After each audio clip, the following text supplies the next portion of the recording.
for the masses. Headline edition, July 8, 1947. The Army Air Forces has announced that a flying disc has been found and is now in the possession of the Army. If the game is rigged, change the game. Game changer. I occasionally think how quickly our differences worldwide would vanish if we were facing an alien threat from outside this world.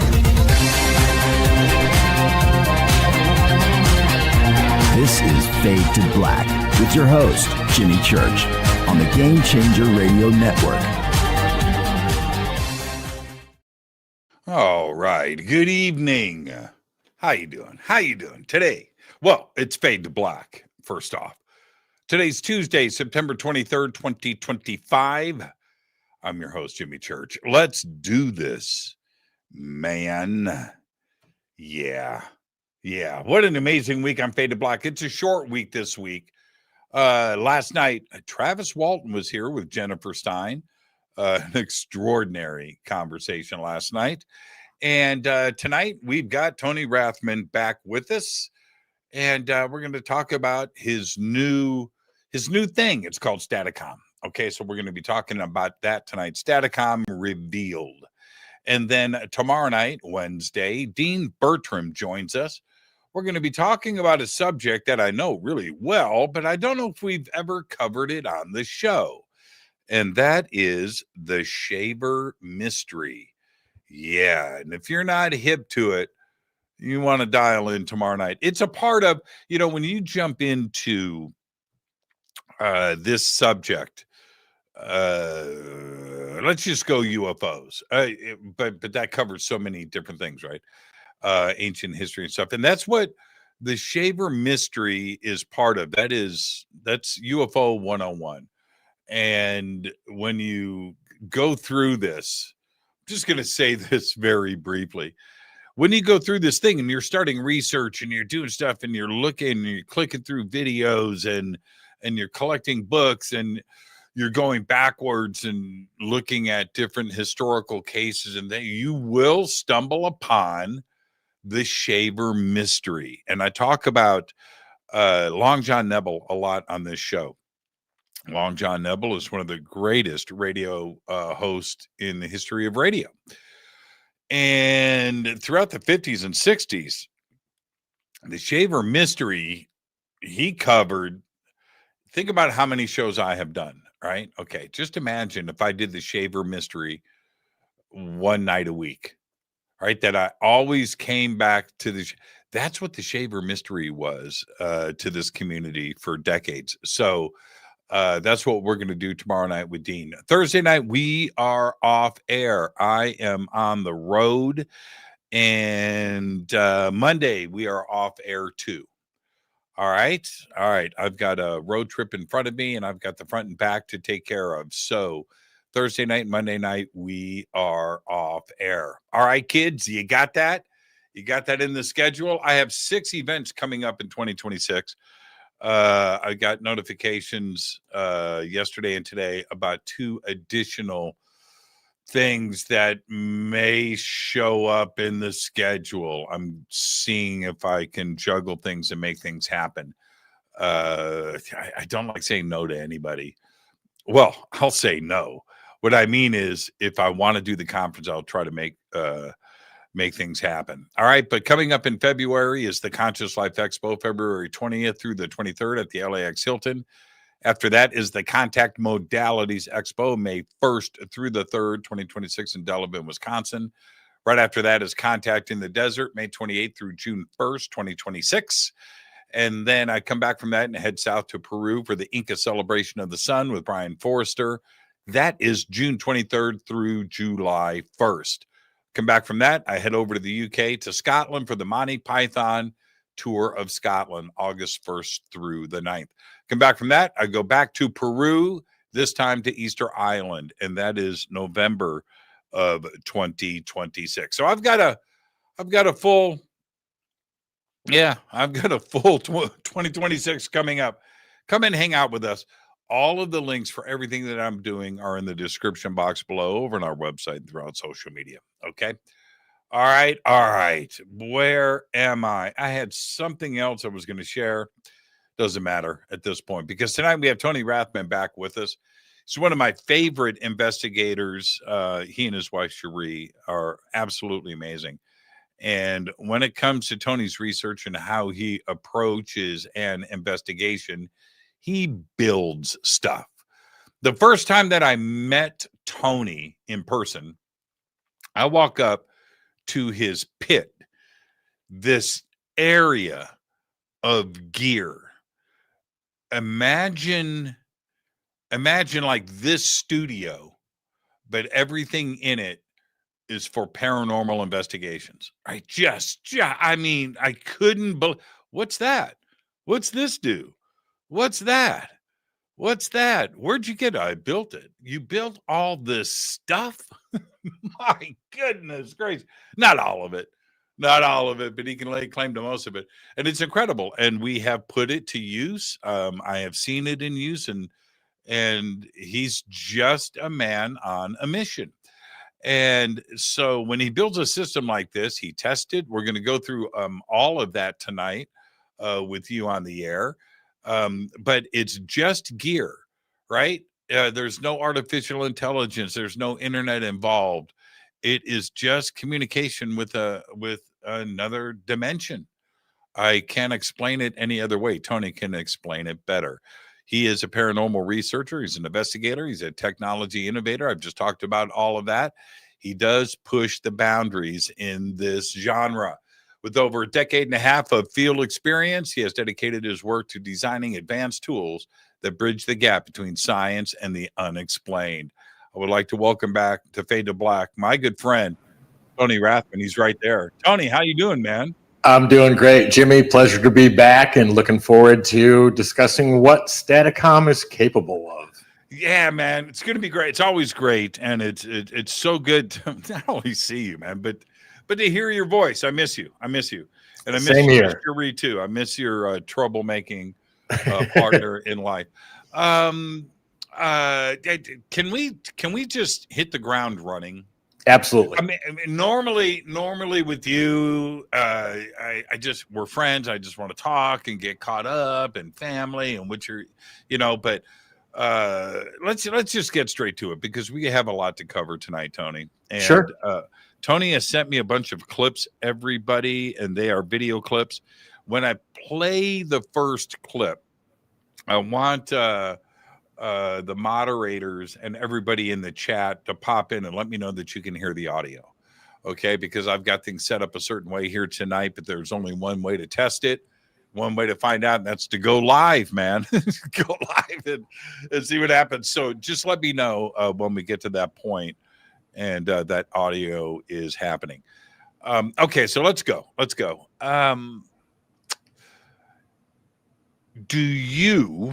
There's a reason why I'm asking this, although we've talked about why I'm asking this before. Do you investigate your own house? We've been running Staticom in our own house for the last almost 4 years now. So we do testing of audio stuff. Audio stuff usually doesn't bring any residual energy into the home, and we can get into that when we get into the system and why we believe that to be true.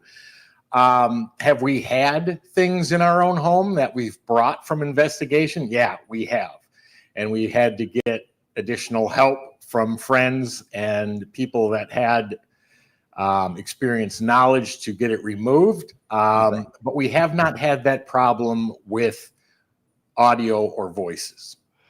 Now, in doing so, and you're testing, you're building, and so you're going to test it. What have you experienced in your home? Is your house haunted? Do you care? Our past one, we recently moved about a year and 3 months ago. But our one prior to that, having been there for 12 years, we had stuff going on all the time. When the kids were young, we had them screaming at 2 a.m, going, "Something's in my room. I heard it say something," and they weren't wrong. Through the communication that we've built. We didn't have what we're going to talk about tonight back then. Wish I did. But we were still able to make contact, understand what they were doing there. They actually apologized, didn't mean to scare the kids, and it didn't happen again. That's the problem, isn't it? You're bringing your work home with you. Well, I mean, okay, so let's stay here for a second if we can, Tony. Was the house haunted, or are you and Cherie bringing home baggage that wasn't yours? Oh, no doubt. We were bringing it. It had to be that way. We were coming from, we were going out twice a week to different locations, or when we were going to specific haunted locations, stuff can follow you home. There's no doubt about it. We've had that happen. I remember one night, it was probably 3 a.m. We had gotten back about 2. And of course, Cherie and I always like to review evidence. So we're sitting on the bed, and I'm going through video and she's going through EVP, and something white floats across the end of the bed. And I wish I had it on video, but you both see our heads look up, and then we're both looking at the sides of the bed thinking, okay, was that the dog? No, it was way too tall to be the dog. Wow. And then we just looked at each other and went, all right, something followed us home again. Yeah. What can you do? What can you do?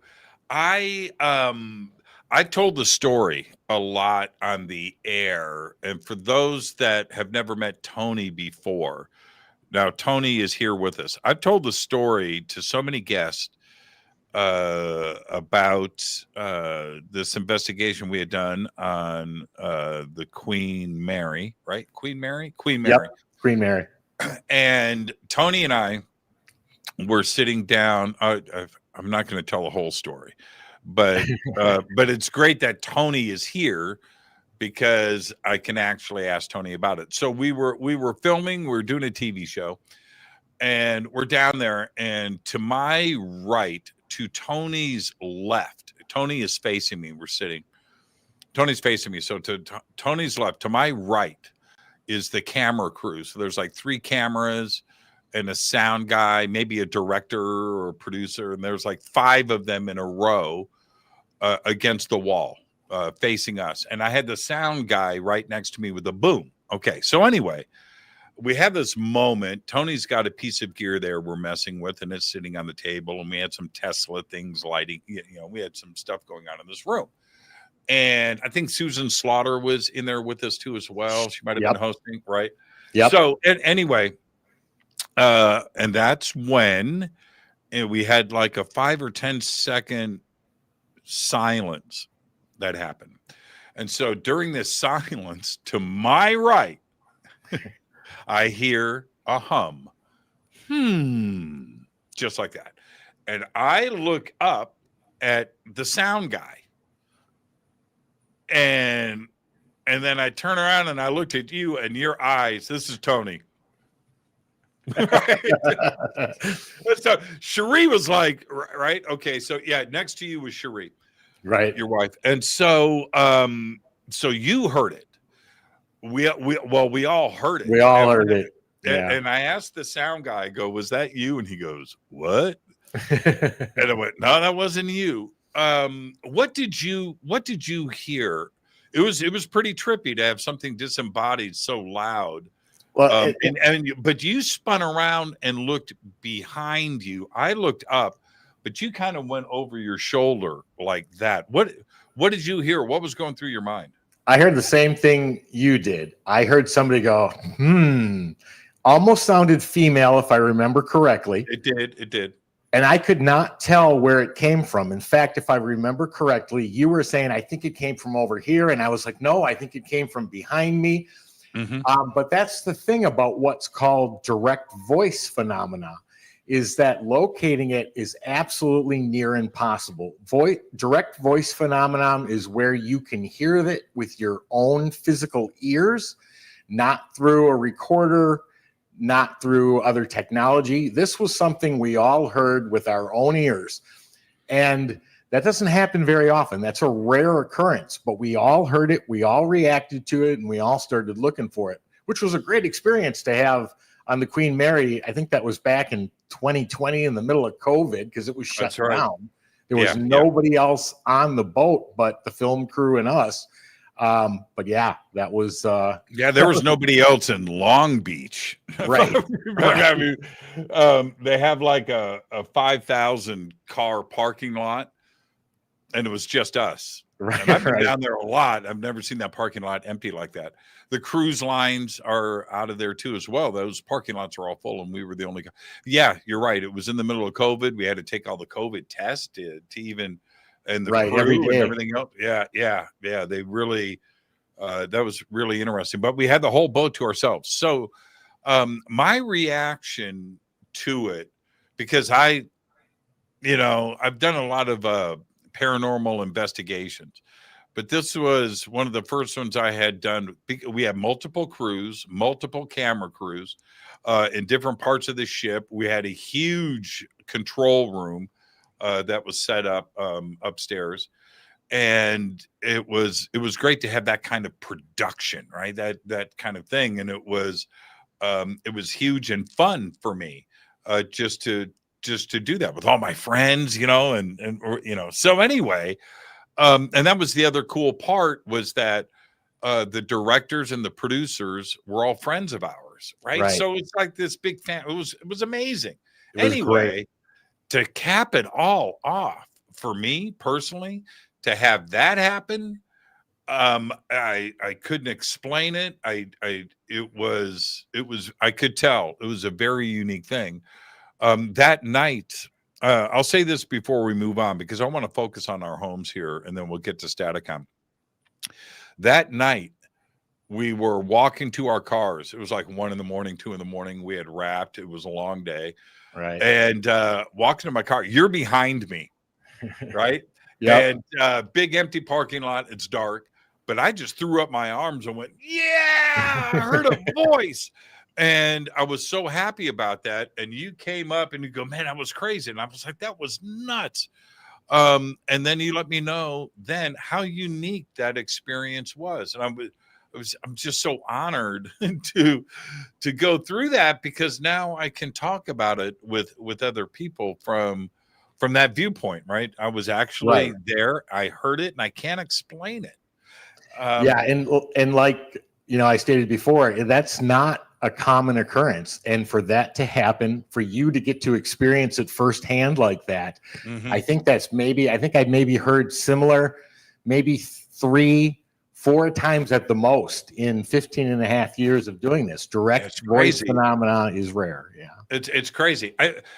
What's equally as strange and impressive are EVPs, because it's the opposite. You don't hear it, you catch it. Right. And so, and I've had a few of those too, where it's just like, wow, okay, you see it on TV, but when you really experience it, I think the first time it goes down, when you experience it, you're it's like, wow, this shit is real. Oh my God. Yeah, and that never goes away. No, I talk about it all the time. I think about it. It was just such a fun experience. So back to our houses. The reason why I ask is, with all of these paranormal shows out there, with all these paranormal teams and gear, Amazon Prime is right there to go and get your, all your ghost hunting gear. That the temptation is there, right, to buy this gear and ghost hunt and buy the gear and let's test it in our house. Is that a good idea for rookies? No, I mean, there are dangers involved, and that is the one thing that everybody needs to be aware of, that if you're watching some YouTube channel or some paranormal show and you're like, okay, I'm going to try this, that's fine. Go right ahead and try, but know that there are dangers. No matter how small, things like possession don't happen on a weekly basis on a show every time, but they do in fact happen. So you have to be aware of that. You have to be protecting yourself in whatever ways that to you is going to be protection, whether that's religious, whether that's charms, whether that's, saging, whatever the case may be. What you believe is going to work for you, but you can't let that slide. That is super important. If you let that guard down, you're asking for trouble. Do you get scared?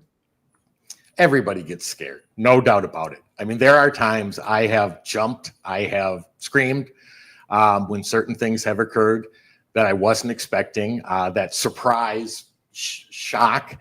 No one can say they know how they're going to react until it happens. Were you with this at the end of the night when we were upstairs in the bar when the door slammed? Yes. Okay. Now that's another example. That was crazy town. And I should have been scared. And I turn around and I grabbed the camera crew and I walked straight back into the darkness where the door slam happened. And that's kind of who I am. You know what I mean? Right. I look back at that and I was like, why'd you do? What are you do? You're walking into the unknown, man. What are you doing? But curiosity, right? That door slammed. Right. And it was a bathroom door, wasn't it? It was a bathroom door. I didn't even know those bathrooms were back there. Neither did I until the door slammed. Until the door slammed, because where we were taping up in front by the bar, and there was like a piano or something. Right. It was a lounge. Yeah. But the back part of this nightclub was dark. It was dark. We were taping up front. We had the camera crew there, the light. We were on the other side. So I never knew what was back there. It was dark. And that door slammed. I can't believe it, man. And we all jumped and looked, and I was like, and I walked straight into the hornet's nest. And, you were the first one to head. I was right behind you. I'm like, let's find out what this was. And there was nothing there. There was nothing there. The door had no way of moving on its own. There wasn't enough wind. It was spring loaded. Yeah, it wouldn't slam. It slammed when we were sitting there. Right. But we were back there swinging. You remember that? Trying to slam it. They wouldn't. Right. We were trying and it wouldn't. It wouldn't. It was like spring loaded. It stopped. Wow, that was, yeah, man. See, yeah, you attract this stuff. My house, okay. Every time I have a paranormal show and talk about ghosts, and when I say every time, dude, I'm knocking on wood right now. Okay. It's going to happen tonight. Something's going to happen. And I'll let you know tomorrow. Yeah, absolutely. But something always happens. And a few weeks ago, maybe about a month ago, this is recent. Now check this out. Talk about disembodied. All right. This is I wrap the show and I take off my headphones, and this studio was soundproofed, right? So all of the walls, that black wall is like 2 inches thick of sound deadening. And it's on all the walls, floors, ceiling, right? So when you're in here, and just like it's like the cone of silence. You can hear your heartbeat. You know what I mean? It's right. Quiet. So the show ends, Tony, and in front of me, although you can't see this, this is a giant. Here, it'd be better if I do it like this. Is a giant, obscenely big curved monitor, right? It's like 4 or 5 feet wide, 2 feet tall, big curved monitor. It blocks what is behind it, which is another wall of guitars. Okay. That's it. That's all that's back there. Well, and cameras and lights. Right.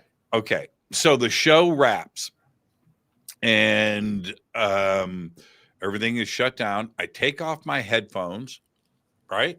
Put them on my headphone stand, and I lean back in the chair just like this. And at that moment, from behind this monitor, right behind the monitor, a creak happens, like a sound effect from a movie, like a door, like a rocking chair, right? It went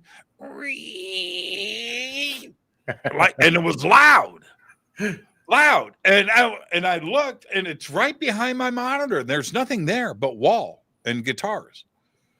And I get up and I walk around, and so all the guitars are, so I'm doing this with the guitars. Let me see if let me show you. I'm wiggling the guitars like this. right? Did that creak? Did this one creak? Right? And then I came back. I sat in the chair. There was nothing that could create it. But this is my point. I went, all right. That's interesting. And you have to deal with it like that. You can't freak out. Right. You know, in my opinion, if you freak out, whatever's doing this for you, it's quite possibly what they want. Right. You know, they're trying to get something out of you, right? Absolutely. And, you know, the thing about perceiving something is that, well, you have to be conscious to perceive it.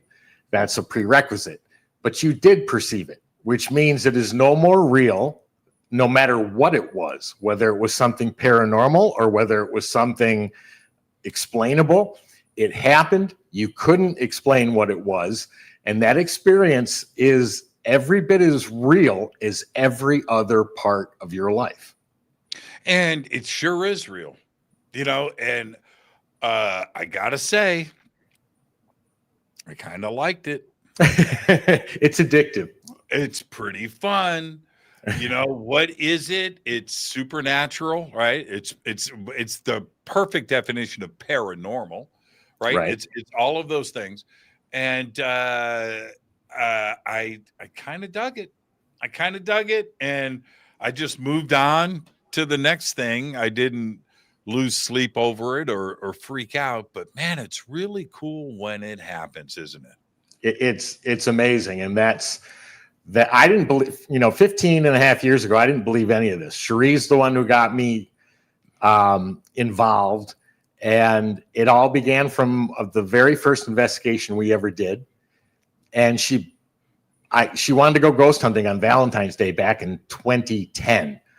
And I was like, you know, I don't want to do this, but I had, you know, if I didn't take her, she'd be mad at me until next Valentine's Day. So I took her. But it was when she got the stuff home and started reviewing it, and these voices that were literally answering our questions when we were the only people up. That's what got me interested in this. And I've never been able to put it down since.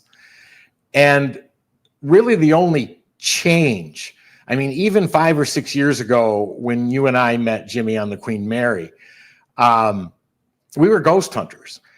You know, we were dedicated in the pursuit of voices. We had one goal in mind, and that was to get the clearest capture of a spirit voice that we could get, and to prove to people that they can speak, that we recorded it. And that's where this all began. But that's not where it stopped. No. They did. I was telling everybody about the pit, you know, full of gear. Yeah. No, it obviously didn't stop there, my friend. It has, but your pursuit of this, and somebody just popped up. Are we going to hear some Staticom? Oh, we've got some Staticom for you tonight, and we will get to it. What do you think is caught? Okay, when it comes to EVP, electronic voice phenomena, that's a broad thing. But I would suppose the easiest way to explain that is to capture something that is not audible to the human ear, but you capture it so you can hear it. How it's captured, it could be recorded, it could be played back in real time, whatever it is, but that's been your focus, hasn't it? It has. EVP is where we started, and EVP, like you were saying, is what's called record and review. You start the equipment, you ask all your questions with some pauses in between, and then you have to review it. So it's one-way communication, really, because by the time you've identified the answer by uploading it to your computer, denoising it, enhancing it, making it louder, whatever you have to do to it to hear possibly what's being said, the communication is gone because you're no longer in the location that you were in, which is then why we moved to ITC, which was supposedly more of a two-way communication. And that was attractive because you would hopefully hear an answer while or directly after asking the question, which would allow for the communication to continue. Rather than being at home away from where you were investigating, you're still there. So that's kind of the progression of how we went from EVP to ITC, and then how ITC today has become Staticom. I mean, it's still ITC. ITC is instrumental transcommunication, but Staticom is completely different from other methods that have been used, from EVP to spirit boxes, and we can get into, I can explain how it differs when we get to that point. Yeah, for sure.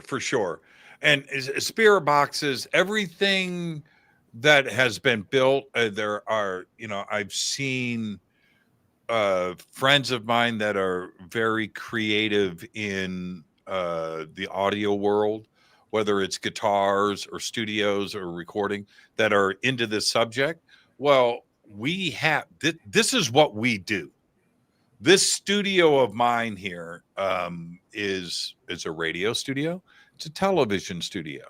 It's a recording studio. It's a music studio. It's an audio and video studio that we can. So when you get into this process of perfecting audio, well, and you have an interest in the paranormal, dude, we got everything at our disposal. Yeah. Right. And I've got friends that have built some pretty creative stuff that just involves cables, guitar pedals, Yep. audio processors, anything that can capture audio. There's so many different ways to record that audio at the end of the chain these days. And there's all kinds of ways to play it back and hook it up to a speaker and do it in real time. Right. And and that's exactly what you have done. Yeah. I have a friend. I got to share this, and then we're going to move straight on to Staticom. My best friend, his name is Rob Cazares.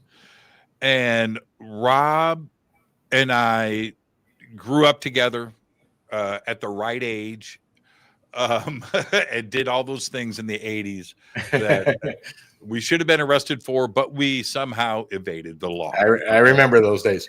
And we did it. We did it correctly. We had a good time. Anyway, he was my guitar tech.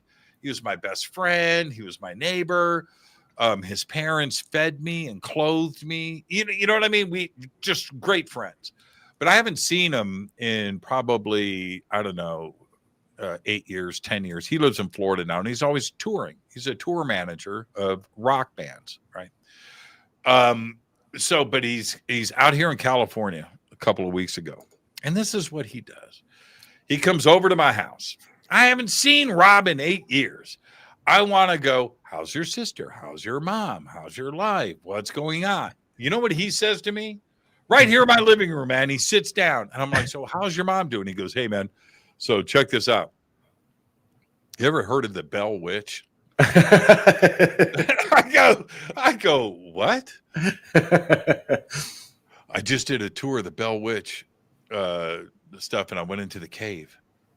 What did you do? He goes, yeah, man. Went out there, had my night vision. I had my FLIR camera. Your FLIR camera? When did this start? I knew nothing. And here's the thing, though. This is an audio genius, my friend Rob. Audio, video. This is what he does for a living. He takes all this gear down there in the Bell Witch Cave, and I've never talked to him about this stuff ever. He goes, man, full body apparition, man, in the FLIR, but we didn't see it with our eyes, but we could see it walking towards us in the FLIR with this. I said, I've lost my mind. I've lost my mind. But this is why I bring this up. Everybody is into this shit these days. Yeah. Everybody's got an interest in this. Even friends that you didn't even think had an interest in this are going on tours, right? And doing this stuff. Absolutely. And even people who say, well, no, I don't believe in that, or I don't think that exists. You get them outside of their public arena, give them a couple of beers, and it's like, well, wait, let me tell you what happened to me, so the whole, even I've heard scientists do that, where they're like, no, that's not possible. Brain dies, body dies, consciousness dies. There is no life after. but you get them out to a bar, give them a couple of beers and talk, and they're like, well, I did have this one experience. I love that too. They're the perfect victim for the universe. They Go are. ahead, say that stuff publicly. Go ahead, you say that stuff publicly. You're going to get slapped.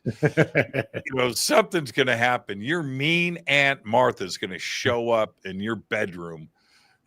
So, but it's really true. Now, what is it? I want to get straight into Staticom, but you just really briefly, Tony.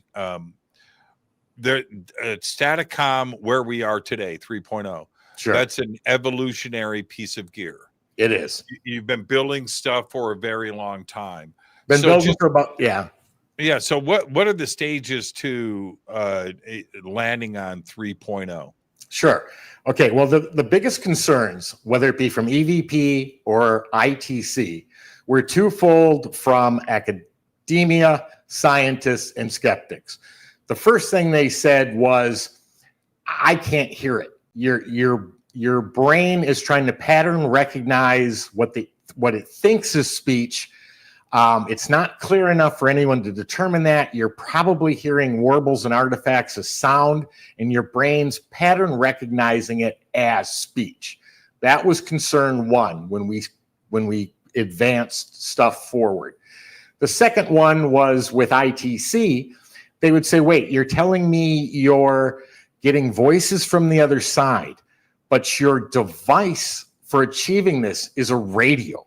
A radio is made to take RF signal in the atmosphere and turn it into speech or music.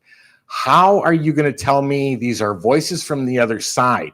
How can you determine reception from deception? You can't. That very, very solid argument.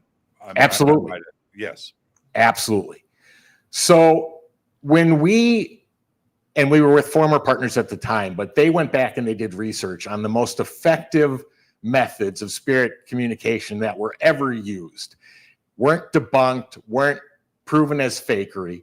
And that method was called DRV, or direct radio voice. It was developed by a gentleman by the name of Friedrich Jurgensen. Friedrich Jurgensen passed it on to Constantine Radeve, and Constantine Radeve taught an Italian gentleman named Marcello Bacci. And Marcello Bacci used it for about 35 years. He was the only person to then have brought into a scientific lab to be tested. They pulled his vacuum tubes out of the radio one by one, trying to determine when the voices would stop speaking, and they didn't. The only thing they could remove to get the voices to stop were Marcello himself, not pulling components. So what, and ITC, and for clarification, not only for the audience, but for myself included, where you have EVP, and then you have the spirit box method of stuff, EVP recording on some type of recorder. Correct. And then the spirit boxes are locking in on words that are out there anyway. Correct. And it, right. Radio, whatever it could be. Right.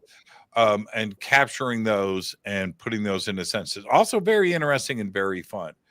Are you suggesting that ITC is the opposite end of all of that, is not related at all, where it is direct communication from another realm?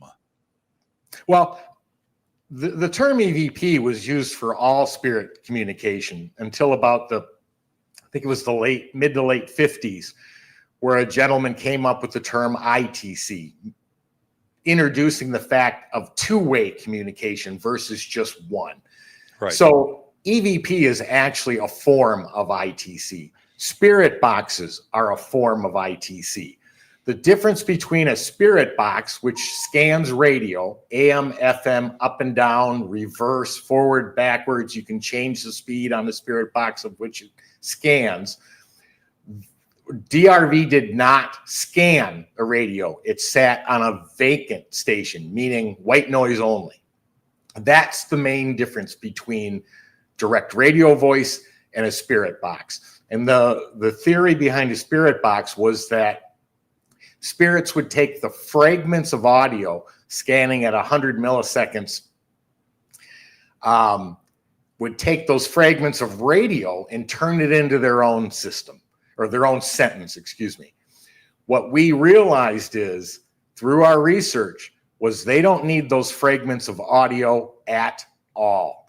In fact, over 12 years of building spirit boxes, one progressively better than the next, we could improve the clarity of the speech. We could not increase the length of the speech. It was 1, 2, 3 words, a sentence if you were lucky. But it was because when the radio hit a station, it cut their ability to communicate off. They needed the white noise. It was only in those fragments between the stations that they would speak, and their voice would be higher than the radio frequency or lower, but it was never in the range or the frequency of the station.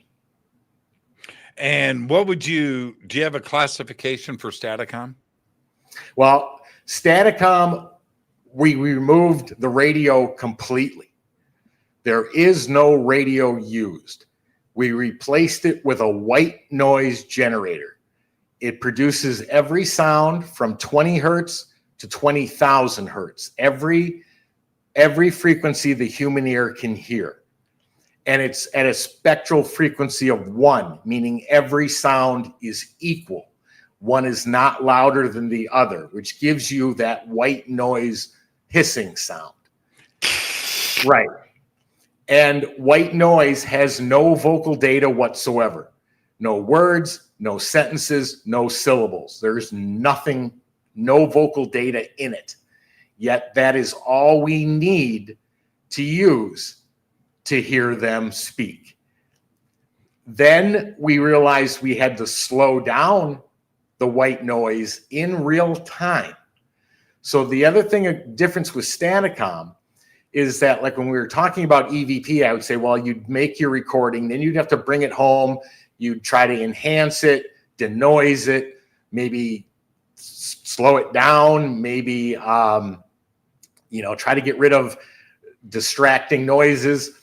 Staticom, we made do that all in real time. So it slows the white noise down, it cleans it, it clarifies it, and then it cuts the white noise out. So the way stochastic resonance works is, because white noise has a spectral frequency of 1, it's all level, and at a level it's all the same volume. Correct. So through a process of stochastic resonance, it's a scientific principle where you can take an undetectable audio signal, either by the human ear or by a sensor, and you can raise it using white noise. And this has been done with EVP and other things. We just adapted it to Staticom. So then what happens is, when the spirit speaks, they'll cover a handful of frequencies within the white noise, and it overlaps those frequencies, which then raises their voice up, but does not raise the white noise. So then we go through and have it automatically cut the white noise off, leaving only their voice as the result. Yeah, I'm watching the chat. Everybody's trying to understand, and some are trying to explain white noise. All right, let me hit you with this. White noise contains everything. Okay, so when I say everything, every note, right? So the lowest humans can hear typically is around 20 hertz. That's a low bass note. Boom, boom, boom. That's down there. The highest thing that we can hear is around 16K. You get above that, 17K, 18, 20K. Now they dogs, right? Okay, so now you're in the dog range. So white noise is all of the notes continuously, the lowest to the highest pitches, all playing at the same time, at the same volume. That's why it sounds, they call it white noise, but it sounds like static, because you're listening to everything all at once. Yep. It's a hard thing to digest, but this is the best way I can explain it. You're listening to everything that you can possibly hear all at the same time, at the same volume. It's no longer music. It's no longer boom, ba-da, ba-boom, ba-ba, even though that's in there, right? Everything else is in there too. And that's what it sounds like. Okay, so that's white noise.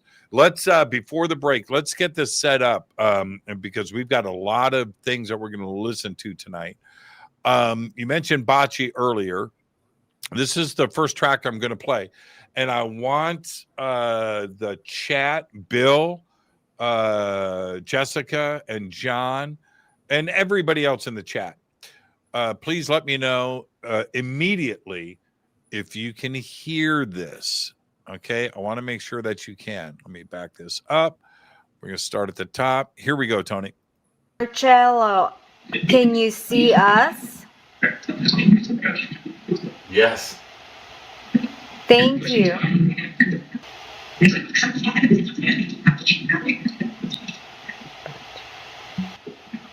Marcello, you started this method.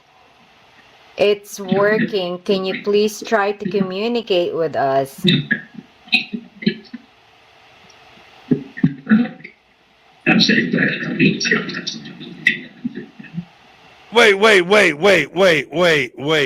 Hold the phone. Hold the phone. You mentioned that earlier.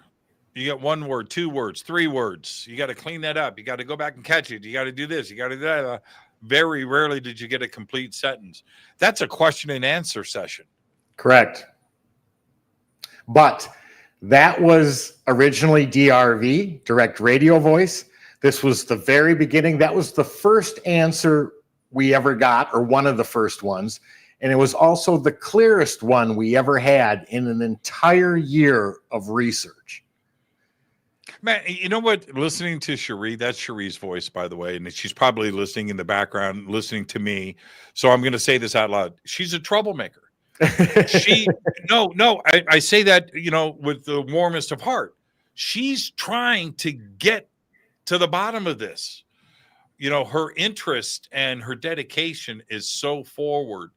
And it sounds like Marcello's answer was just to get Cherie to stop asking questions. That's possible. Yeah, that's possible. That's absolutely incredible. Okay, can we keep this going? Sure. You want to do because that's okay. So you're saying that this is the first stage of testing. This is testing round 1. That was DRV. The next one you're going to play is Staticom. Now, what's the difference between DRV and Staticom? I'm going to play chip next. Okay, so now the radio is gone. That first one was still using white noise on a radio. Now the radio's been removed. We only have a white noise generator electronically producing 20 hertz to 20 kilohertz of the static sound. So radio waves are no longer available to come in, or stray radio waves, because we're not using a radio. The other thing we did was to clarify the voice. On each step, we did to try to do things, make the voice clearer and get rid of low-hanging fruit that science or skeptics were going to pick on. So Chip Padam is a good example of now Staticom. Is Cherie in the chat? Probably. Ask. Can she see you? Cherie, are you in the chat? Say yes, it's me in the chat. Cherie, answer. I'll Staticom this shit right now, Cherie. Oh, there she troublemaker.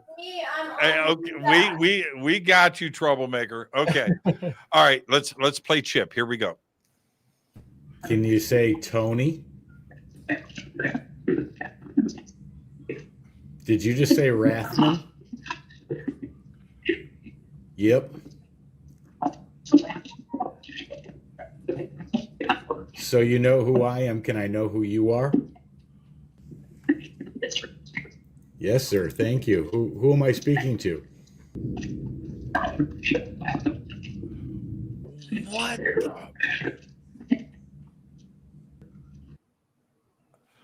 What? Yeah. This is now moved to Staticom. DRV, we could ask one question and get one response. Staticom allowed us to maybe ask two questions and get a response. I asked them to say Tony. They said my full name, first and last, my legal name. Then I said, you know who I am. Can I know who you are? And they respond. Oh my God. Oh my God. Oh my God. Oh, wait, it gets better. We're still. Oh, I know it does. This not only is this what I love about you, Tony and Cherie, but this is what I really love about the subject. We're getting into our understanding of, our 2D, right? Our 2D world, this thing that we're in, and exploring out, and going beyond that. That's what I enjoy. There's something going on, man, and we're going to get it figured out. And it's with efforts with you. I'm going to play this again. That was just too cool. Can you say Tony? Did you just say Rathman? Yep. So you know who I am. Can I know who you are? Yes, sir. Thank you. Who am I speaking to?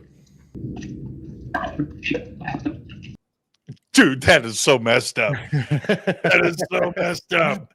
That is crazy cool, man. Thank you. Well, like I said, we used to hunt for a ghost voice that we could show clearly and prove that they can speak. This is no longer about ghosts, spirits. This is about consciousness. This is about not only, I think my friend Rick McCollum said, when I was out hunting spirits, I found my own. Well, that's exactly what happened to us. We found consciousness as it is in the human body and what it is outside of the human body. It survives. It can be communicated with. And that's what Staticom can not only show, but repetitively prove. This can be turned on 24 hours a day, 7 days a week, 365 days a year, and those voices are there. Here's the thing. And I've done this, but you're watching some show, right? Some investigation show, and they're going through it. And you've got some lead investigator investigating and instigating, trying to get, something going, asking these questions. And then the answer will be yes. Oh man, he said yes. It's one word. It's a yeah, right? It's just one thing. And everybody's losing their minds, including me. It's pretty cool, right? This is not that. No, this is what we wanted to evolve. This is what we wanted to say, hey, there's a lot more going on with what people call the supernatural is literally just natural. We just don't understand it yet. And okay, Tony, how portable is Staticom? Absolutely portable. So you could bring it over to my house. Anytime. We could sit, vodka shots, smoke some heaters. Yep. And just sit around and have a conversation with the other side. You can ask any question you want. The only questions they will not answer, and we know this from experience, is what the next set of winning Powerball numbers are, right, or anything future related. Even ghosts have etiquette, Well, we believe there's universal laws that they can't affect the life you were put here to live, to learn from, and to grow. And they will not mess with that no matter how many times you ask. Yeah. But anything in the past that's occurred, absolutely they'll tell you, which is why we want to use this for cold cases, because it would be phenomenal. Yeah, absolutely. Absolutely. Wait, look, how many times do we have to hear that fable, that warning, right? You get your 3 wishes. Don't screw it up. Your last wish is going to be, I need to negate the first 2 wishes, right? Right. And that's it, because not everybody, but most want, things for the money, love, they want those things for themselves for their own selfish reasons. Right. And no, but if you're morally, if your compass is okay, yeah, you could probably, wow. And so, can I talk to like Eddie Van Halen? We stay away from that subject. Anybody with, who was popular, just because there are so many ITC fakeries out on YouTube of people contacting Michael Jackson and celebrities. We don't touch it. Now, was that Marcello Bacci that actually answered my wife?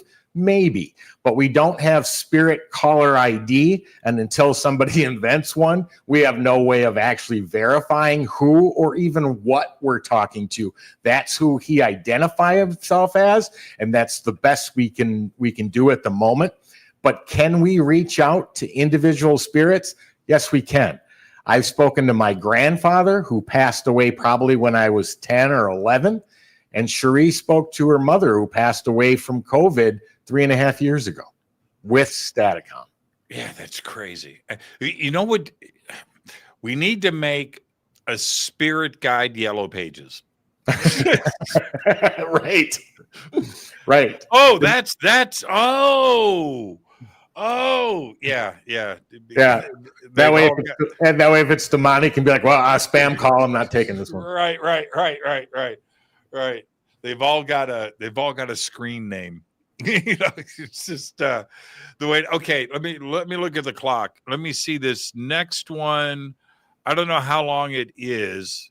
Oh, we'll run over. Okay, so this next one is energy of your mind. You ready? Yep. Hear me speak.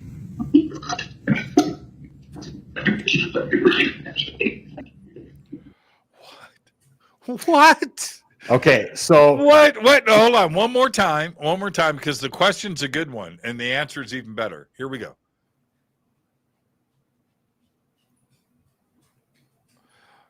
Give me a second here, everybody. Oh. Hear me speak.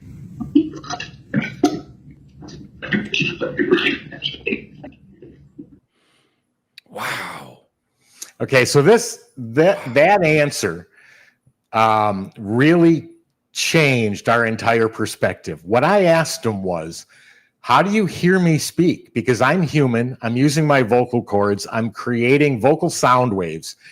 If they are not human and don't have human ears to take that vibration, translate it into vibrations into the brain and interpret it as speech, how do they hear me speak? Their response was, we call it death, meaning to me, that was their explanation to me of we're no longer living, we've passed over. But it's energy of the mind. That's the thing. So when Cherie and I started reviewing that answer, going, wait a minute, how many times did we ask EVP questions? And the answer showed up on the recorder before we even finished asking it. They're not getting it from my vocals. They are getting it from me thinking it. From my consciousness to theirs, or universal consciousness, it's a direct connection. And that's how they're getting the question I'm asking, not my vocals. Then there's also science, which has moved forward. And the survival theory is that exact process of science trying to prove maybe that consciousness does survive death. So that answer, not only with timing and relevance to the question asked, but intelligence, answered the question directly. It makes you wonder, then we'll take a break. Do all spirits hear this and only a few select ones respond? Who gets to respond to you? Or how is it focused into one individual spirit, a dead aunt or uncle or grandfather or something like that? Because it's the universe. It's got to be out there and everywhere. Correct. So if it's of the mind, which it would have to be, you're right. Sound, we create sound with pressure, and that pressure moves through the atmosphere. The atmosphere collects that. That's why we can hear it. And then it is turned around and converted and decoded in our eardrums through the nervous system into our brain, Right. and then we hear things as sound. That's Right. the process. But in this, no, that in between is gone. And Right. so if it's of the mind, do all spirits hear it? How far out into the universe does it go? You know, I don't. No, Whew. great questions. And let me try to answer just a couple of them real quick. We believe that consciousness is the ontological primitive of life. And if you look at science, you went from material or materialistic science to quantum physics to what is now being looked at as quantum consciousness or the org theory. Consciousness is now penetrating even science, and that is so delightful to see for us. But we believe that whether it's religion and you call it God or the primary existence from science, that consciousness is it. It is the one non-deducible principle in life. And if universal consciousness is one mind, and we're all fractal portions of it as we live in human body, then that does two things. One, life for an individual is completely subjective. I can't read your mind. You can't read mine. We're subjective to our own life and our own world, but only in the fact that we're perceiving what happens to us. When we make a choice and make a decision, there are people around us that it affects and it changes or emotionally impacts. It is through those individual circumstances that meaning is created from events. And that meaning from your subjective experience is what gives it purpose. And those fractal portions of consciousness, us being alive, gets transferred back to universal consciousness when we die and allows a single mind to grow and expand itself. Because a single mind could not grow itself. It's a single mind. So us as fractal portions are what give it the information to grow. And the universal mind would have to grow just like space grows at the speed of light daily. In order for that to happen, the universal mind would have to do the same.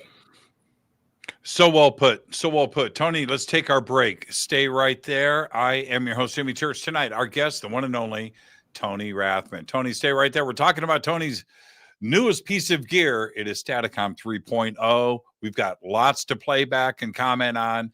I'm your host, Jimmy Church. We'll be right back after this short break. Stay with us.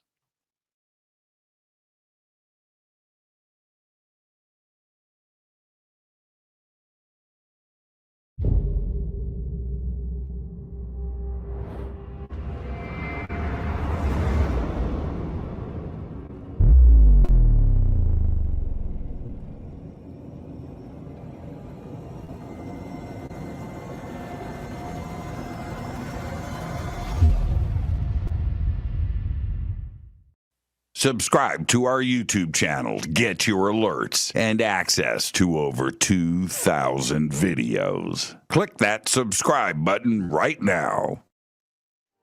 Go to jimmychurchradio.com and get the Fade to Black official podcast. 2,000 episodes, all of them commercial free for just $2 a month.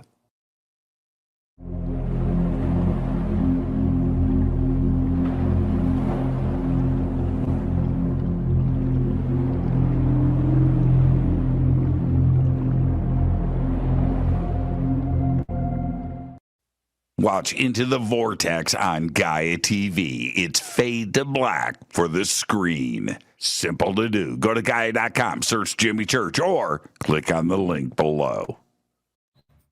Follow Fade to Black on Twitter at JChurchRadio. Get all of the show updates every single day. It's now called X, but who cares? How you doing? Jimmy Church here. Special announcement. Get your Fade to Black t-shirts. That's right. Help support the show. Help support everything that we do over here. We've got 2 t-shirts. We've got 2 ways to get them. Get your Fade to Black t-shirt today. Go Beckley Teppy. Go to jimmychurchradio.com and become a Fadernaut. Get a membership. That's right. Everything is commercial free. You have access to downloads, and you get to call yourself a Fadernaut. Jimmy Church Guy TV, Fade to Black, here at Machu Picchu with Brian Forster and Hidden Inca Tours. Amazing tour so far, Brian, but we're here to announce what we're going to do next year in 2026. What's going on? Okay, November 2026, we're going to have our major tour of Peru and Bolivia, either a pre or post tour of Paracas and Nazca on the coast. And then after that, 6 days in Easter Island. Bucket list, Easter Island. Come join Brian and I and his amazing team here at Hidden Inca Tours for Peru, Bolivia, and Easter Island. Signing out. Say goodbye, Brian. Bye, gang.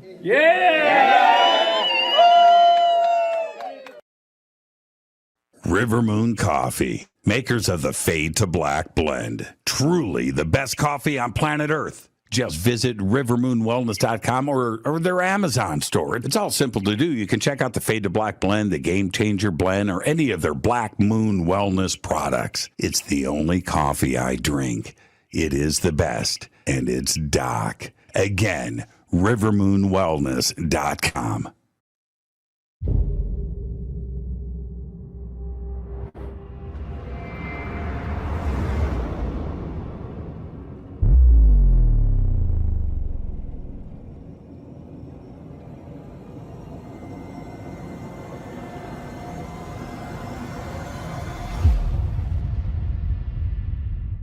All right. Welcome back. Fade to Black. I am your host, Jimmy Church. Tonight, Tony Rathman is here, one of the great paranormal investigators, along with his wife, Cherie, in the world. And he builds stuff. His imagination goes, and he figures out a way to get it done. And tonight, we're doing the reveal of his latest. It's called Staticom, and we're up to Staticom 3.0. We've got lots of clips and stuff that we're going through. Tony, again, so good to see you, my friend. So good. I agree. Been too long. Yeah, it has been. It has been. Let me ask you this. And this is looking inside my mind, right? This is how I think. Have you ever wondered what spirits see in their world? Is it just black? Or is there dimension? Is there stuff there? What do they see in their world versus ours? We open our eyes and we see things, and we can talk. What do they see in their world? What's it like? Anything they want.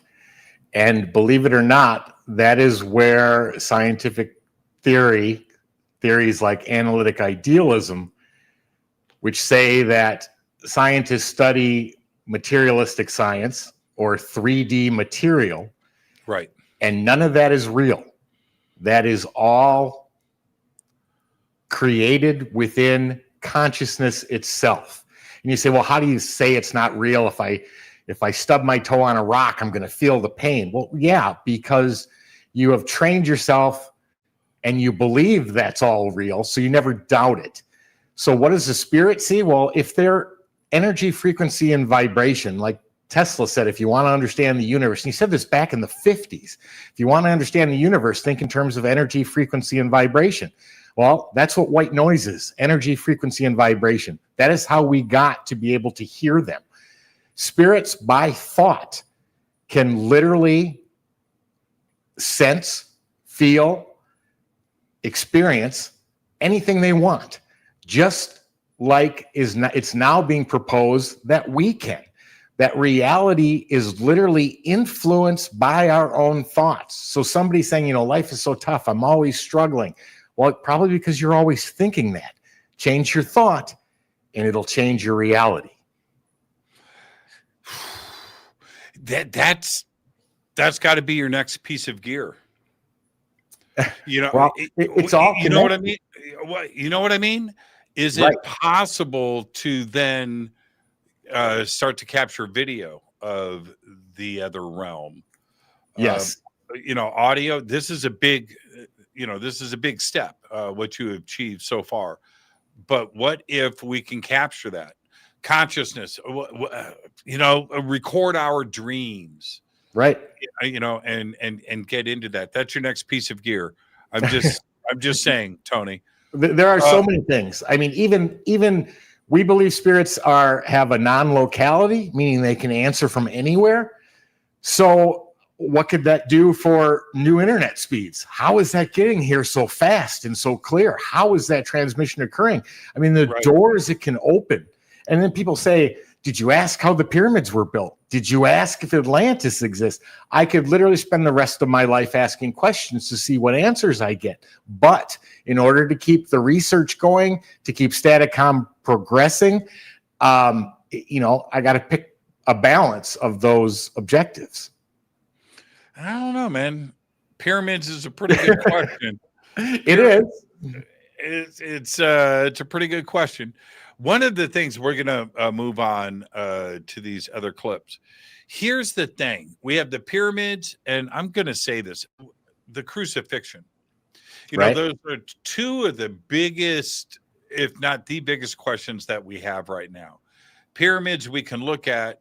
The crucifixion, of Jesus is probably the most talked about, so Napoleon, when he was going to Egypt, he stopped by Malta. He invaded Malta, right? A bunch of old men, the Knights of Malta.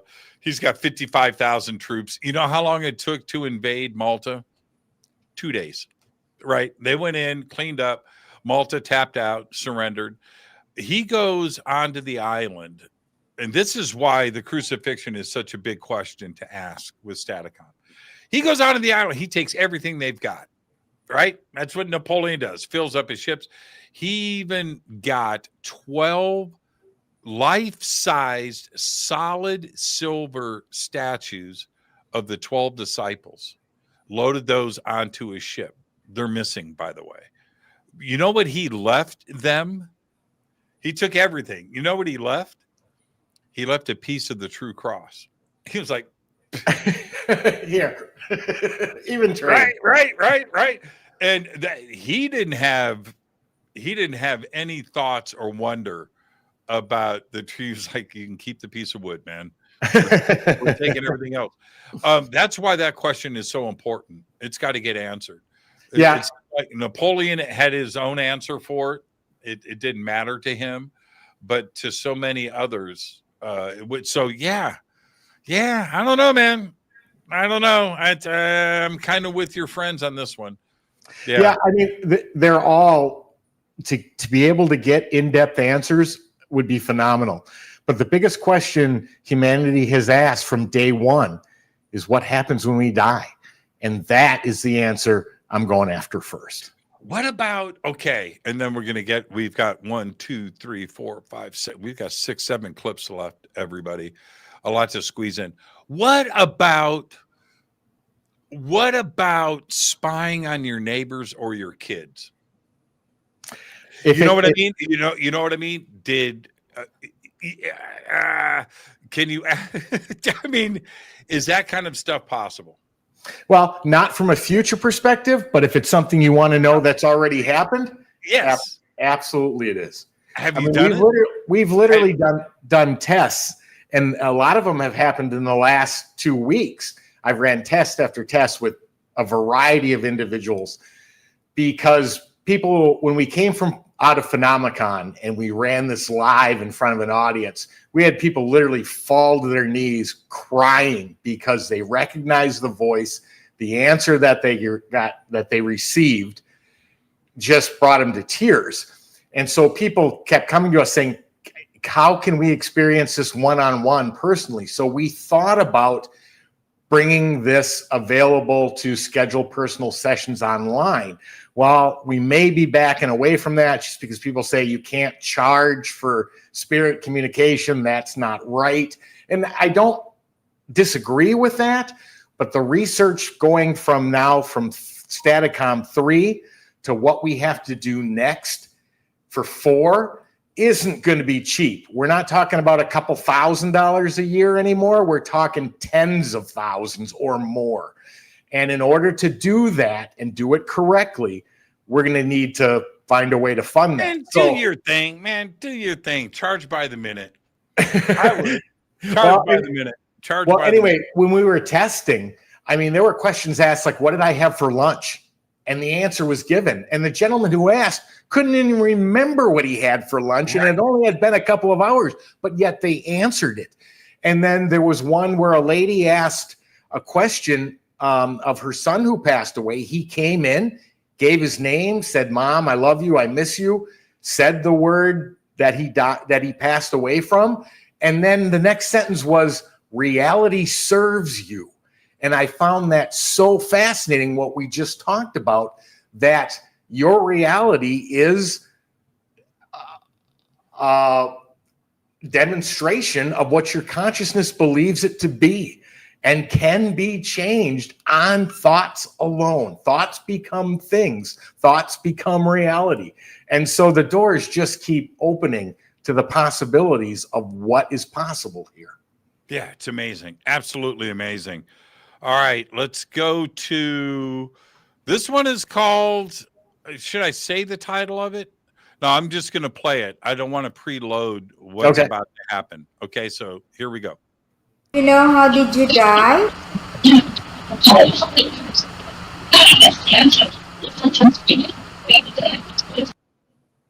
Oh, man.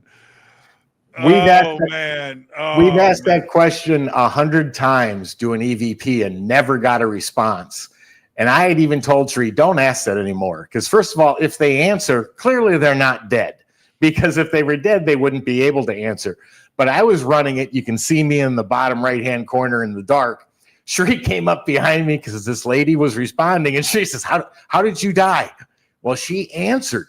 But she answered without emotion, without being upset, or she clearly knew what caused her death. And she said, I had cancer. Here we go. I'm going to play this again. Do you know how did you die?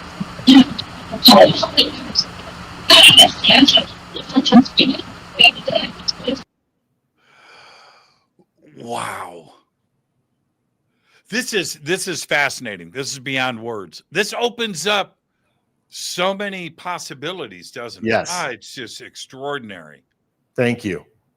Thank you. It also opens up concerns from who's going to want to get a hold of it. What are their intentions? What would they do with it? Would it be weaponized? Yeah. All sorts of things. And then questions as simple as, okay, if this becomes a household device, how does this change something as simple as like a court case? If somebody's suing somebody over a will and they said, well, the will says I get this, and you could bring up the person and say, no, that's supposed to go to them. How does that affect? I mean, and then things like science, religion, cultural differences, it would blow everything apart, which is why the concerns are, do we let this out? Do we make this a public? I don't know. I don't have all the answers yet. Absolutely incredible. That, so then you would have to have a spirit real ID verification, right? Right. Right. Oh, wait. You know, the I am not a robot checkbox, right? You would have to be, I am not a human checkbox. There you go. Right. I am not a human. Wow. Let's keep this going. Again, I don't want to say what the name of this file is. I don't want to preload it, even for myself. Here we go. Yes, he was shot.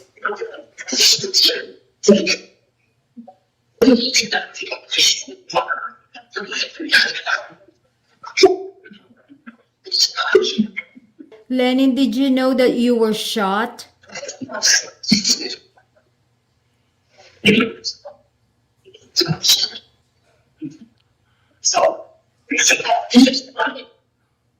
Do you have a message for your family?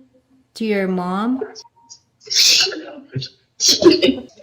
I saw you how they shot you or shoot you.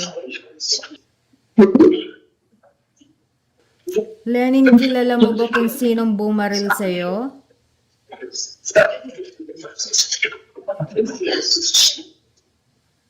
Yes, para mabigyan ka ng hustisya.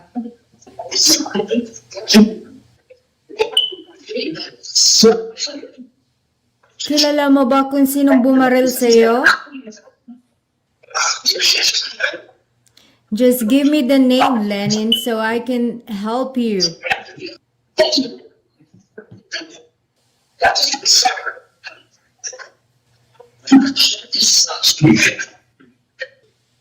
you know how you were killed?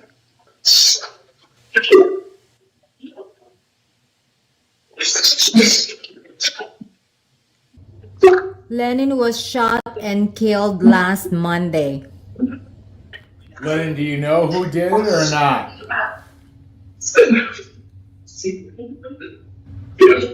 Yes. Can you give a name, please? Let's start with first name. What's his first name?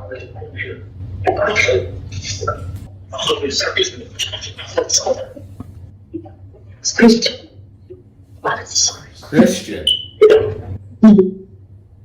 Was that a name? Was Christian a name?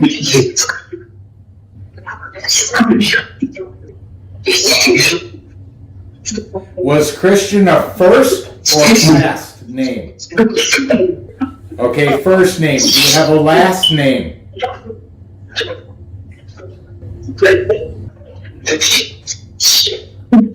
What?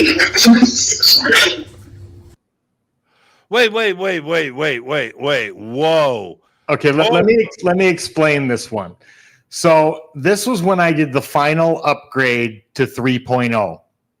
And 3.0 gives us full two-way communication. So I was finishing the upgrade, had it done, and I was testing it. And Cherie walked in and she had a really distraught look on her face. And I said, Cherie, you okay? And she says, no. And I said, what's wrong? And excuse me. She goes, do you remember Lennon? I said, of course. Last time we were with him, he took us out for dinner. Of course I remember Lennon. Why would you think I wouldn't remember him? She said, he was shot on Monday. This was a Wednesday. Staticom was running, and we heard it mention his name. So I said, Cherie, ask some questions. Not only was he shot and killed point blank range, he was a politician in the Philippines. It was on CCTV. Some guy pulled up with a hooded sweatshirt over his face, shot him point blank, jumped on a motorcycle, and took off. So we asked Staticom, what happened? Did you know what happened? You can hear the answers. And then we asked for a name. We got a first and last name. So it was Christian Dredney. Dredney, yep. Now, how many murders are solved in the Philippines? About 0. But we released it because if it ever does come out and information is released, we wanted this released prior to any further information coming out. What is the world? How is the world going to respond if it turns out to be Christian Dredney? Right? Where this, oh man. Right. When we, and I'm not talking specifically about anybody or anything, people, you do your own thing, and who you want to listen to and who you want to follow, you do your own thing. You follow your stuff. But nothing bums me out more when I see somebody who can communicate with the dead say something like, John, is there a John in your life? Yes. Okay, he's talking to me now. John, relative. Yeah, he was my brother. That's all they need, right? and now they're going down that. This is not that. No, and there's You don't, if one of those communicators to the other side right said, okay, Christian Dreadney is reaching out to me, that's different. Give me Christian Dreadney. Don't give me John, right? Don't give me Bill. I don't want to hear, but Christian Dreadney, that is oddly specific, isn't it? It's very specific. And you're absolutely right. The other frustration from, say, a medium is that you have a third-party interpreter, the person who's getting the feelings or the messages, and then they have to turn around and determine what they're getting and then try and relay it on back to you. And hopefully they relayed it correctly, but you'd never know. Whereas Staticom is direct. I can hear it, you can hear it, 20 other people or 50 other people or 100 or however many people are in the room, if it's over speakers, can hear the exact same response. I was at a seance. My mom had just passed, right? I'm at a seance in this mansion with a bunch of people sitting at the table. And I'm a pretty public person. People know things about me. So if you're going to do something like that in a seance, say something that isn't public. Right. And I'm listening to this person who's conducting the seance say a couple of gibberish bullshit things about my mom that did make it. You know what I did, man? I don't want to be a dick. I got up from the table and walked away. I didn't want to be a part of it. Right. Everybody else can go and enjoy, have your fun, right? But my mom just passed. Right. And don't sit here and yank me one way or another and try to get at my emotions with stuff that wasn't true. Right. And I was uncomfortable with it. I let everybody else have their fun. Get your yayas out. That's fine. I wasn't going to be a part of it. This is different. Christian Dreadney, oddly specific.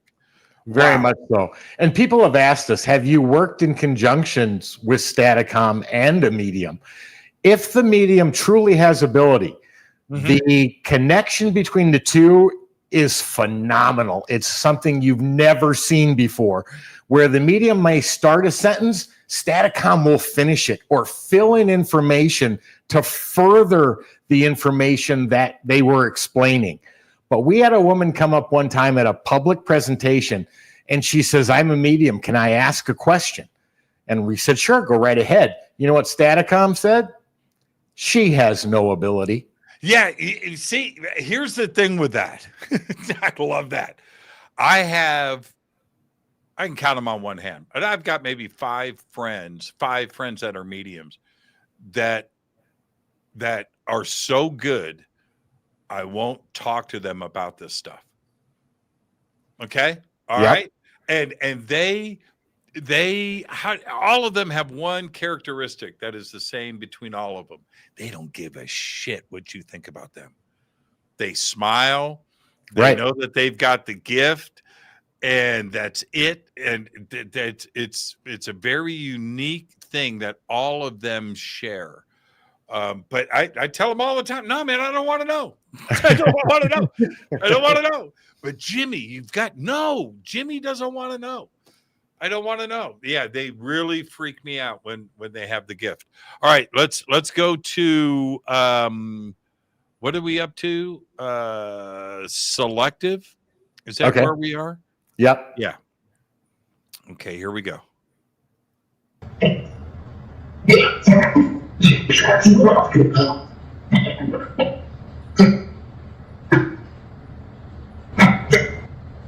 Was that Rathman?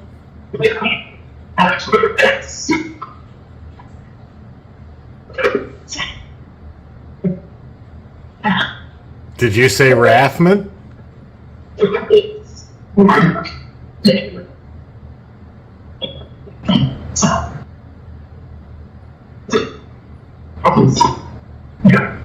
Yes. Am I speaking with spirits?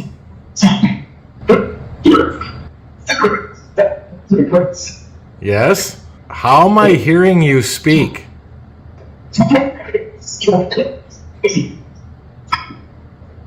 Is it what you call energy of the mind?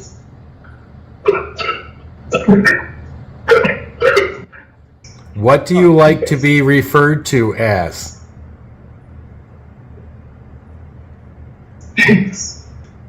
Huh. Do you like to be known as spirit or consciousness? I think you said spirits. Did you say spirits? Say yes? Yes. Yes. Okay. How many spirits are with me right now? Can you give me a number? 6? Oh, All right. Well, thank you very much. Yeah. All right. Appreciate it.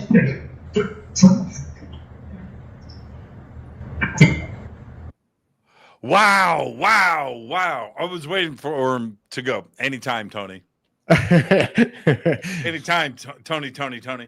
Wow. You know, that's the one thing we can't control: who's going to say and what they're going to say and if they're going to say. I mean, there's times we've had people come up and ask question after question and it's just dead silent.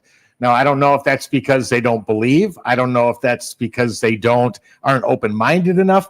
We haven't figured out what those variables are because we don't know the full reflection of variables we're dealing with. But every interaction gives us more information, and that's what's so fascinating about it. Look, so I thought that there was 3. All right. And you could hear, I was hearing the distinctive voices, including the whispering that stood out. But I was thinking 3. And then you asked the question after I was thinking already, like, okay, well, that's not what it's there. Anyway, so you asked the question and you saw me hold up 3. Yep. Direct answer 6. Yep. That's a Yep. direct answer in real time. Correct. Wow. This is amazing, man. It's absolutely amazing. Again, the imagination that you have to think through this and to pull this off, it's absolutely incredible. Thank you. Let's keep this going.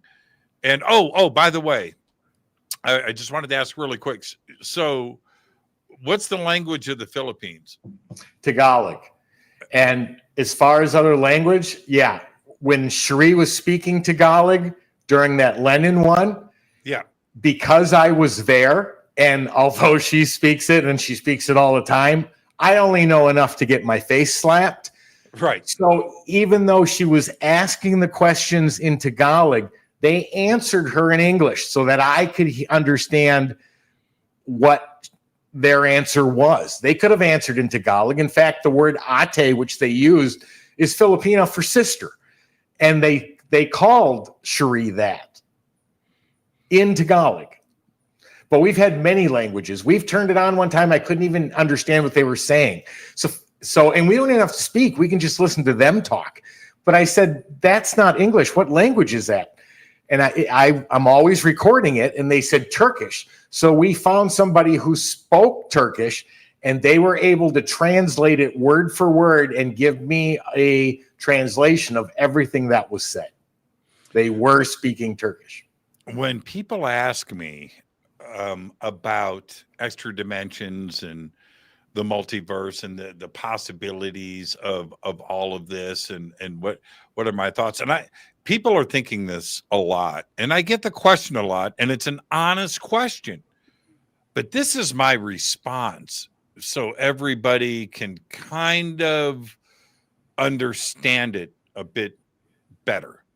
And it's this: wherever you are today in the world, wherever you are in your home, wherever you are right now, sitting and listening to me, around you are beams of carrier signals, Wi-Fi, Bluetooth, Yep. you know, router signals of full movies, videos, phone calls. You know what I mean? Yep. FaceTime, cell thing, video call, chat. But you can't see it. Right. You can't see it. It's got to get converted. Correct. Right. But it's all around you. Right. Right now, in your room is Godfather Part 2, but you can't see it. Correct. That's isn't that, you know, and so we have figured out a way to transmit and convert, interpolate, you know, upload, download, all that codec and figure it out. Right. The other part is what we're trying to figure out now, is tapping into these other dimensions, and that are out there and all around us, aren't they? They are. And, you know, that brings up a great point, because people always say, well, what's the true barrier between the living and the dead? You know what that barrier is? It's the human body. We have limited visual sight in the visual light spectrum. Our hearing is only from 20 hertz to 20 kilohertz, and that's the best hearing that anyone can ever have. Mm-hmm. We are blocked by the human body from the other information traveling around us at all times. Why? Because we're not supposed to know. It would distract from this life, our concentration on it, and what we're supposed to learn. It would be like using your computer. You go to your computer, you see what looks like a little folder, you know there's files inside that, so you open the folder, you see the representation of the files that are in there, and you pick the one you want. But you're not viewing the zeros and ones of data that are making all of that happen, which is what would happen if you weren't closed off to the 3D world. Your mind would become an entropic soup, and you'd suffer from mental overload and breakdown. And in addition to that, because if that does happen and you are upset with anything in this realm, right, in this version, and you think that you could just go to the other side, I don't want to say any words that trigger algorithms. I'm not going to do that. But right, I know what you're saying. Yeah, can't do that. But that's where, you know, it's like morals and dogma suddenly comes into play. Exactly. And maybe that's why the understanding of what is next is beyond a veil. Right. You know what I mean? That we're not supposed to know that until that time comes, for whatever reason, naturally. I also feel, Tony, before we move on to, we've got two more clips. I truly believe, based on facts, that ancient cultures had this dialed. They understood it. They were able to access parts of the brain and consciousness to understand the other side, and they communicated all of the time. And they gave us a lot of roadmaps on not only how they did it, but why they did it. Exactly. And it, you know what I mean? I know exactly what you mean. You know, and between then and now, and I'm going to say, when I say then, I'm going to go conservative, and I'm going to say the year 500, like right after the Dark Ages. All right. Like right in there. Between then and now, we lost the power. Yep. You know what I mean? I know exactly what you mean. Technology got in the way. The printing press, right? Steam engines, industrial age, chasing down electricity. You know, that's been going on for 200-300 years. All of these things, science, religion, control of populations. All of that. Yep. All of it. Yep. All of that came into play. Money. Yep. Right. Distractions, you know, and suddenly we were moved away from the mind, and we were looking at material things and the things that were the material things used to control us, to take us off of the knowledge that the ancients once had. Could not agree more. And again, I know I keep referring to Tesla, but Tesla said if science would spend 1 decade focusing on non-materialistic things, they would learn more in a decade than science has learned in its lifetime, to focus on phenomena rather than materialistic. Yeah. That's why I think every scientist, no matter what you're into, it could be biology, chemistry, physics, quantum, whatever it may be, theoretical, right? Cosmos. Every scientist has to do DMT. Yeah. Just because now you are not psychedelic. No, DMT. That's a totally different thing. And do that to see the other dimension that is around you and the possibilities that are there. Now go chase your science down. Go do your molecular biology. Go do your anthropology. Go do your physics, astrophysics, whatever it is. But have that DMT experience. I couldn't agree more. And one of the reasons I know that is, I mean, like I said, I've been doing spirit communication for about 15 years. My father was a physics professor for 46 years, hardcore materialistic physicist. Now try bringing spirit communication to a hardcore physicist. Some of the toughest questions I've ever had to answer came from him. Let's okay, so this next one, let's get these in. Here we go. Up or down, spirit?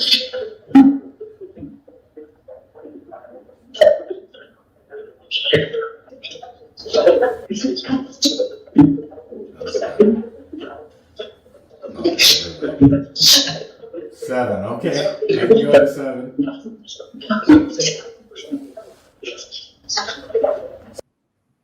Okay, what's going on there? Okay, so this is me tuning. This is when we first got it operational. This is me tuning Staticom 3.0. And people always ask, well, did the spirits help you? That is one of probably 20 different clips I have of them giving me information. But I was turning a dial and I said, spirits, up or down, to get it where I wanted it. Not only did they give me the answer, I never told them there were numbers on the dial. They gave me the exact number, and that dial has not moved since we set this up. Smart. Tesla tells you to turn the dial. You turn the dial. Right. And you leave it. You leave right. it. It hasn't moved. Okay, I'm going to play this again. Now everybody knows what's going on. Up or down, spirit?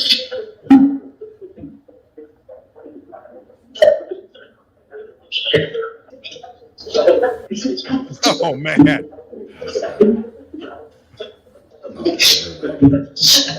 7. Okay, I can go to 7.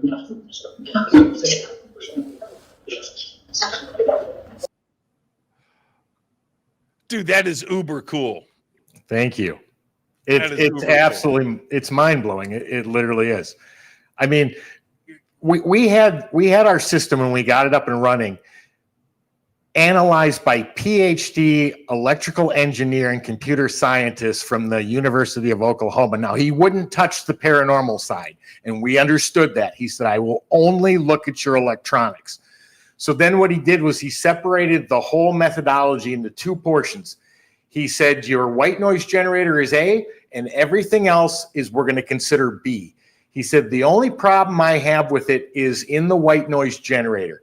He said it's susceptible to electromagnetic interference and possibly some sort of electronic wave.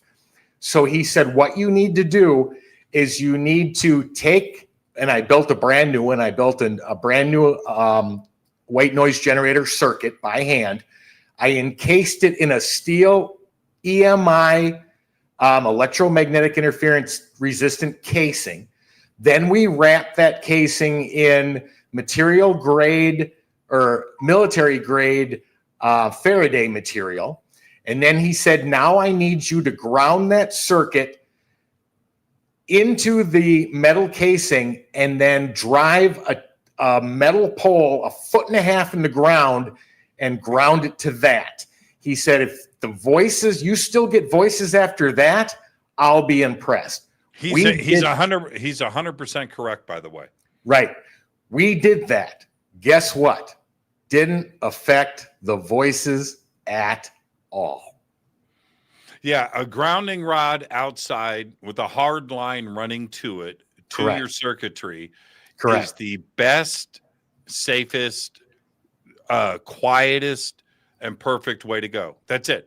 All recording studios have a grounding rod outside. Absolutely. Pound it in the ground. Yep. On the top of it, solder, right?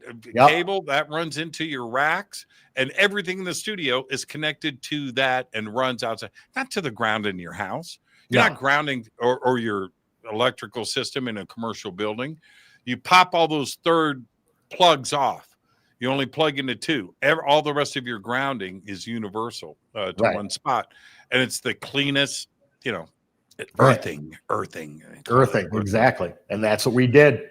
Wow, it's just the whole idea, the whole concept here. You know what I would do? So I would ask Jimi Hendrix. I would go, Hendrix, what setting do I put my tone knob on? roll it back to half, my man. Roll it back to half. You know what I mean? That's what you got there. I like that. 6, 7, 6, 7, 7.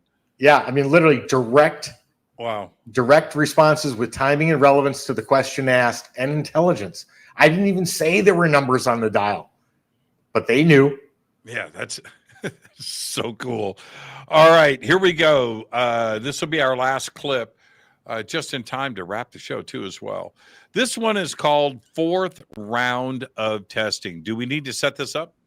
Yeah, this was actually, once we had Staticom 3.0 up and running, this is literally to show, and some of the other ones we played before were examples of it, but this was literally to show that I can ask more than one question, I can get an answer, and I can keep that conversation going. That's what this clip now shows what Staticom 3.0 can do. Here we go. Time what?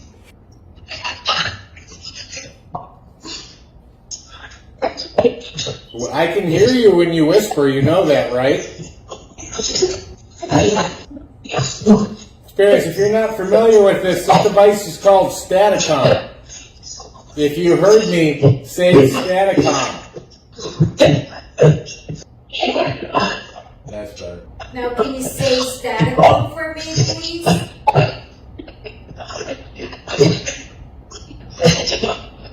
Hey, Chris, if you don't want to say Staticom, let's play another game. What am I holding in my hand? Glasses, thank you. Thank you very much. How about pineapple? Can you say pineapple? Oh, perfect, thank you. How come you can't say Staticom like that? It's one word. It's one word, Staticom. Have you not been able to talk to humans before? If you can hear me, spirits, say elephant.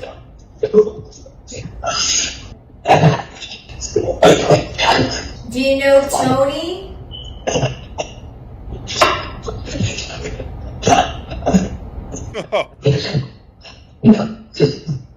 It's me. If we use this device to help cold cases, will you answer the questions? Yeah, sure. You bet. Thank you. That will help. That'll help a lot.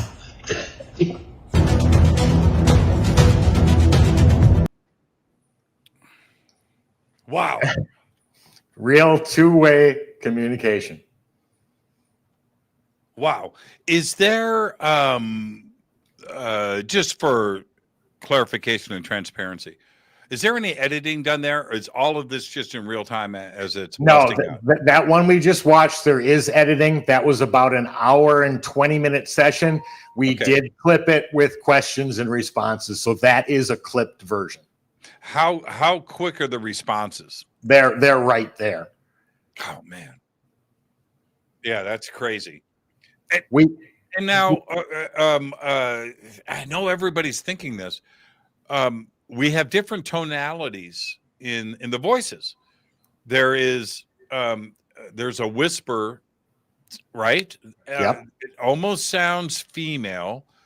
I don't want to pin labels on who whispers and who doesn't, but that almost sounds female. But all of the male voices that we have heard have a different dialect, a different tone, and a different sound, a different personality to each one of them. It's not. Am I making sense in what I'm thinking here? Yes. No, you're making perfect sense. You're absolutely right. That was always one of the fascinations about going after vocals that we like so much. I can tell if it's male or female. I can tell whether it's an adult or a child. I can tell what language they're speaking. Is it English? Is it Japanese? Is it Tagalog or any other language? I can tell if they have a territory accent or dialogue. I can tell their emotional state. Are they happy? Are they angry? Are they upset? Are they mad? Before I even hear what answer comes through. That is a bucket load of information that you can't get from anything else. And you can apply that on top of what is actually being said. The cold case idea is unreal, right? There's a serious application for that. Will you get to the point where, in our spirits, okay, so the spirits said that they were spirits. So obviously they are aware, I would think, of their position, right? You're dead. Right? You're no longer here. You're over there. And they understand that.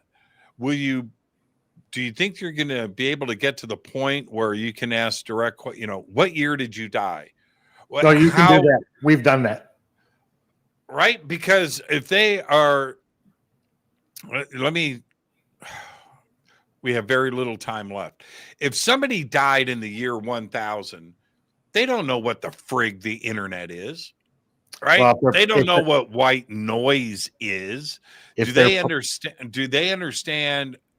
Have they evolved through technology? Do they, are they still learning? Do they understand what technology is today? I guess that's where we had to define what we believe reality and the afterlife to be. If you believe what we believe, that as fractal portions, when we go through our life, everything we learn gets taken back to universal consciousness, and that universal consciousness is shared, then there is no reason or complete compatibility for me asking a spirit from the 1800s, hey, can you hear the white noise? They're going to know because that's all shared information. That's how a universal mind would grow. That's absolutely fascinating. How long do these spirit entities, and by the way, Tony's website, Entity Voices, we've got the link below. Great website. Go over and check it out. Do they have lifespans? Forever. Really? I mean, if you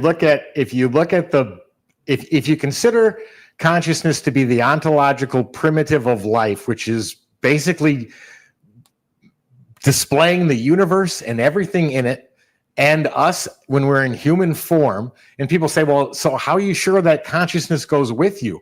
Well, consciousness can't go with you if you are consciousness. You are only leaving the vessel or the container behind. You are consciousness. That is going with you. That's who you are. And if energy can't be created or destroyed, it's going to continue. If it is creating the entire universe, every thought, everything that we are experiencing it's not going anywhere. Fascinating. But what does this do? And I agree with you. By the way, physics is saying these exact same things now. Correct. Information cannot be destroyed. Right. And so that it just stays out there forever. So it just makes you wonder about that. What is the glue of the universe? Is it this dark energy that everybody's talking about right now in physics? Is that actually just consciousness? Right. Is there something else that's going on? But to that end, what does this do to the question of reincarnation? We've asked. And they said absolutely. Absolutely what? It does occur. So back to my point then. So their lifespan isn't forever. Well, if they're being reincarnated, right? They hit a fork in the road and now they're going to be a schnauzer on planet Earth or me or you or whatever, right? And then you go back into the spirit gene pool for another wash, rinse, repeat down the road. Well, the only thing that's being renewed is the vessel or the body. Right. The spirit has never gone anywhere, or the consciousness has never. All it did was return to where it came and came back, and the learning of it is progressing. But changing the container or the vessel, that's irrelevant. I mean, you can hold nails in your garage in a coffee can, and eventually that coffee can's going to fall apart. Your nails still made good. You put them into a new container. Right. Life is similar in that aspect. Wow. This answers so many questions, but presents so many more. Absolutely. It's like you get close and then all of a sudden they move the chains. Right. They move the chains further down the field. This is fascinating research, Tony. And thank you. I'm very happy for you and Cherie. I can only imagine what is next and Staticom 4.0, and you continue to tweak it and get it forward. But this is a really, really big step in the world of the paranormal and supernatural. Well done. Thank you very much. I appreciate that, Jimmy. Now, I mentioned Entity Voices, your website. Where can everybody follow your work and keep up with you? Sure. So entityvoices.com is our website. You will find everything from a small portion of investigations we did early on, but the biggest portion right now is Staticom. There's a blog on articles on next steps, what we're doing, where we're going to be presenting. Like we just did Phenomenon. We're going to Halifax, Canada symposium in about a month. We'll be up there presenting, demonstrating different local events here and other events for 2026 that are coming up.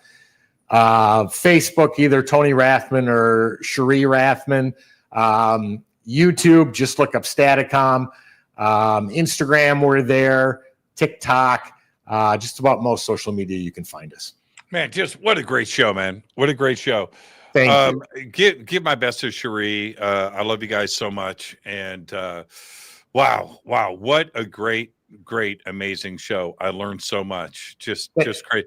And I hope everybody can appreciate my comment at the beginning of the show when I first met Tony and Cherie, and I walked up and saw I'm a gear guy. I'm a tech guy. And I saw that. I was like, who loads this stuff? Right? Cherie's like, we do. But I was just so impressed with the technology side of this is what this community needs more assistance with, Tony. Not everybody's a brainiac, right? They want to go on the journey, right? But who is out there from a technical side looking at software, looking at this, looking at the gear, who understands electronics, who is able to apply science to all of this? We need more people like you in this sphere, and we're so glad to have you, man. Thank you so much. Give my best to Cherie, and I'll talk to you guys soon. Thank you so much. Enjoy the rest of your night. All right. Thanks, Jimmy. Bye-bye. Tony Rathman, everybody, the absolute very best. Say hello to Cherie, everybody in the chat. She's hanging out there. Cherie, thank you so much. Tony, thank you so much. I want to remind everybody, tomorrow night, we are going to do something that I've never covered on the show before with Dean Bertram. We're going to do the shaver mystery tomorrow night. And this is a big part of Ufology 101. That's right. So tomorrow night is the Shaver Mystery with Dean Bertram. I'm your host, Jimmy Church. Until tomorrow night, you know what I've got, and that is Gobekli Tepe. Fade to Black is produced by Hilton J. Palm, Renee Newman, and Michelle Freed. Special thanks to Bill, John, Dex, Jessica, Dennis, and Kevin. Webmaster is Drew the Geek. Music by Doug Aldrich. Intro, Space Boy. Fade to Black is produced by KJCR for the Game Changer Network. This broadcast is owned and copyrighted 2024 by Fade to Black and the Game Changer Network, Inc. It cannot be rebroadcast, downloaded, copied, or used anywhere in the known universe without written permission from Fade to Black or the Game Changer Network. I'm your host, Jimmy Church. Gobekli Tepe.